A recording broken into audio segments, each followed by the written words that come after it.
Rashmika Mandanna acting ఎలా అనిపించింది? సినిమాకి 3 అవర్స్ ఉండేది ఏమన్నా బోర్ అనిపించింది? 3 అవర్స్ లేదు లేదు ఏం లేదు.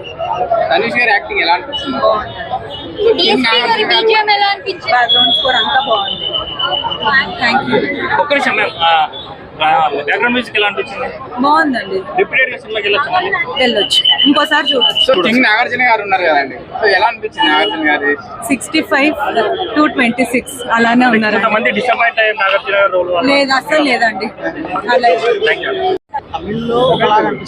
బాగా అనిపిస్తుంది అండి. పిచ్చిగాడి క్యారెక్టర్ అని అలా ఏమో న్యాచురల్ గా చేశారు, చాలా బాగుంది. నాగార్జున గారి షేడ్స్ అయితే చాలా బాగున్నాయి. ఆయన పాజిటివ్ గా నెగిటివ్ గా షేడ్స్ బాగా ఇచ్చారు ఆయన. 3 అవర్స్ ఏమన్నా బోర్ కొట్టింది?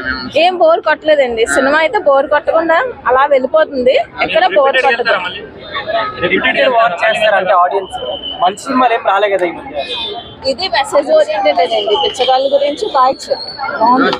ఏంటంటే శేఖర్ కమల్ అసలైన పాన్ ఇండియా సినిమా తీసాడని అంటున్నారు. అంటే ఇదే శేఖర్ కమల గారు తీసిన మూవీలో ఇది డిఫరెంట్ గా ఉంది మూవీ. థియేటర్ వరకు లాగే పాయింట్స్ ఏముంది? Story oriented, only story, feel good movie. అంటే నాగార్జున గారి నెగటివ్ క్యారెక్టర్ అంటున్నారు కదా. అలా ఏం లేదు, ఎండింగ్ లో మళ్ళీ అది అట్లా ఏం ఉండదు నాగార్జున గారి. ఎందుకంటే అదొక మెయిన్ రోల్ నాగార్జున గారు. రష్మిక గారి ఇంపార్టెన్స్ ఉంది, క్యారెక్టర్ బేస్డ్ గానే ఉంది తనది. ఏమి అక్కడ ఒక హీరోయిన్ లాగా కాకుండా ఒక క్యారెక్టర్ బేస్డ్ మూవీ ఉంది. ఎవరు బాగా యాక్ట్ చేశారు? ధనుష్ తీసుకెళ్లిపోయాడు సినిమా. One man show.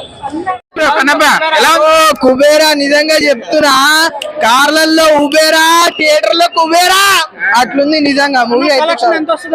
కలెక్షన్ అయితే చెప్తున్నా, నిజంగా కలెక్షన్ ఎంత వస్తుందో తెలియదు కానీ మంచి కలెక్షన్స్ వస్తాయి మూవీకి అయితే.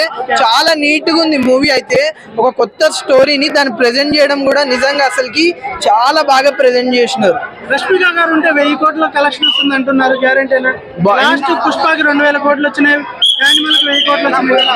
మూవీ అయితే చెప్తున్నా కదా, కలెక్షన్ల గురించి తెలియదు కానీ పక్క మంచి బ్లాక్. 3 అవర్స్ ఏమన్నా బోర్ కొట్టిందా?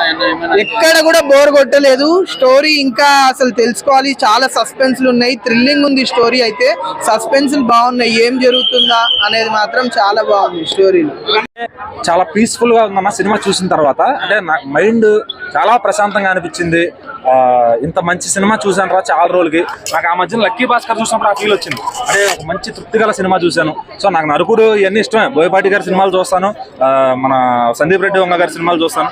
బట్ ఇలాంటి సినిమాలు కూడా వస్తాయి, శేఖర్ కమల గారి సినిమాలు కూడా నాకు ఇష్టపడతాను. ఎందుకంటే ఒక లైఫ్ చెప్తారు, చెప్పే దాంట్లో ఒక సోల్ ఉంటుంది, ఒక మంచి కథ. ఒక డబ్బున్నవాడు, ఒక మిడిల్ క్లాస్ వాడు, ఒక ధనవంతుడికి, ఒక దరిద్రుడికి, ఒక బిచ్చగాడికి జరిగే స్టోరీ చాలా మంచి నెరేషన్తో చెప్పారు. కొంతమంది ల్యాగ్ అంటున్నారు, లెంత్ అంటున్నారు, అవన్నీ పట్టించుకోకూడదు. ఎందుకంటే పుష్ప సినిమా 3 గంటల 40 నిమిషాలు ఎలా చూశారు? ల్యాగ్ అనేవాడు పుష్ప మొత్తం చూసే ఉంటాడుగా, యానిమల్ సినిమా 3 గంటల 20 నిమిషాలు మొత్తం చూసే ఉంటారుగా. సో అట్లా ల్యాగ్ అనే పదం తీసేయండి. ఒక సినిమా చెప్పాలనుకున్నప్పుడు, కథ చెప్పాలనుకున్నప్పుడు ఎక్కడ మొదలెట్టి ఎక్కడ దాకా వెళ్తారో డైరెక్టర్ ఇష్టం అది. సో చెప్తా, యాక్టింగ్ గురించి కూడా చెప్తాను. ఫస్ట్ లెంత్ అనేది ప్రాబ్లం కాదు సినిమాకి. మీరు థియేటర్ లో కూర్చొని 3 గంటలు కూడా ఎక్కడ.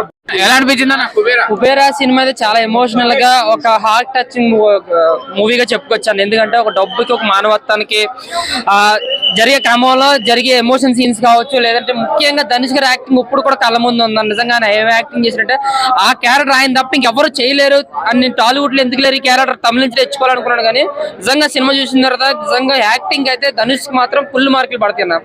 అలాగే నాగార్జున గారి క్యారెక్టర్ కూడా చాలా పవర్ఫుల్ గా లాస్ట్ వరకు ఎండ్ చేశారు. బట్ క్లైమాక్స్ మాత్రం ధనుష్ కి ఇచ్చారు. బట్ శేఖర్ కమల్ గారు ఆయన సినిమాలో ఏదైతే మన క్లాసికల్ ఇష్టపడతామో దాన్ని ఏం మాత్రం మిస్ కాకుండా, ఎటువంటి ఓవర్ ఎలివేషన్స్ లేకుండా అదే క్లాసిక్ తో ఒక ఎమోషన్ సినిమా అన్నమాట, ఎమోషనల్ గా టచ్ చేసిన సినిమా అన్నమాట. మనకి గూస్ బంప్ సీన్స్ లాంటివి కానీ అయ్యి కూడా మన క్లాసిక్ గా తగులుతాయి అన్నమాట. సో శేఖర్ గారు రాసుకున్న అంతే లెంత్ ఎక్కువైంది సినిమాలో. ఇంత లెంత్ అవసరం లేదు, బట్ సినిమాలో మనకి ఎమోషన్స్ కనెక్ట్ అవుతాం. ప్రతి ఫ్రేమ్ లోనూ ఈ సీన్ లో మనకు బాగుంది అనిపిస్తుంది.